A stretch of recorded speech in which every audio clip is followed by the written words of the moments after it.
हाँ, मारू नाम BD Parmar, chief engineer material. આજે કોંગ્રેસ પક્ષ તરફથી અહીં એક આવેદનપત્ર આપવામાં આવેલું છે, જેમાં જામનગર રોડ ઉપર આવેલા માધાપર અને બેડી નાકા સબ ડિવિઝનની જે નવી ઓફિસ બની રહેલી છે, તો એ ક્યારે ચાલુ કરવામાં આવશે એના માટેનું એક આવેદનપત્ર આપવામાં આવેલું છે. અને એઓએ જે આવેદનપત્ર આપેલું છે એના અનુસંધાને અમે બાકી રહેલું કામ ત્વરિત પૂરું કરી.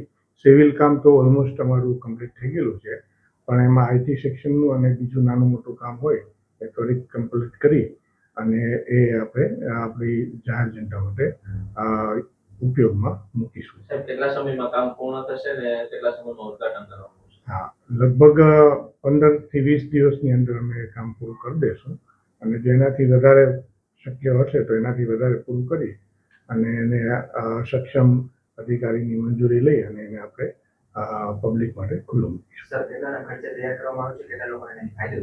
એ ઓલમોસ્ટ 5-6 કરોડના ખર્ચે તૈયાર થયેલું છે, અને બેડી નાકા અને માધાપર સબ ડિવિઝનના બંને સબ ડિવિઝનના આશરે 60 થી 70,000 ગ્રાહકોને એને ફાયદો થશે.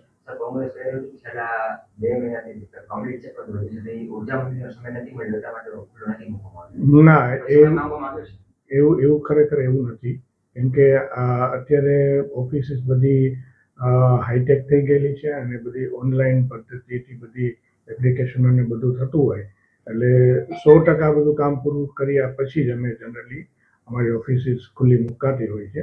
એટલે બાકી રહેલું જે નાનું મોટું કામ છે પૂરું કરી અને અમે આ બંને ઓફિસો જનતાના ઉપયોગ માટે તરત મૂકી દઈશું. સાહેબ, કોંગ્રેસ કે ખોટું કહે છે કે હજી કામ પૂર્ણ નથી થયું? ના, એવું નથી. સિવિલ વર્ક પૂરું કરી દીધું છે, અંદરનું જે બીજું થોડું નાનું મોટું કામ છે એ બાકી છે.